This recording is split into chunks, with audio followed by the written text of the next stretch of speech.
সম্পর্কের ঝগড়া, অভিমান, রাগ এগুলো খুবই স্বাভাবিক। একটা সম্পর্ক মানেই তো দুটো আলাদা মানুষের পথ চলা। সেখানে মতের অমিল হবে, ভুল বোঝাবুঝি হবে, এমনকি রাগারাগিও হবে। কিন্তু আসল কথা হলো এই সব কিছুর পরেও সম্পর্কটাকে ধরে রাখা। একটা সম্পর্কের জোরটা বোঝা যায় তখনই যখন এই ঝড় ঝাপটাগুলো আসার পরেও সেটাকে টিকিয়ে রাখা যায়।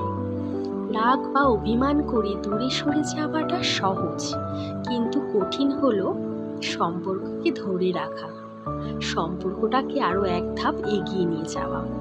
মনে রাখবেন, ঝগড়া সম্পর্কের শেষ নয়, বরং সম্পর্ককে আরো গভীর করার একটা সুযোগ।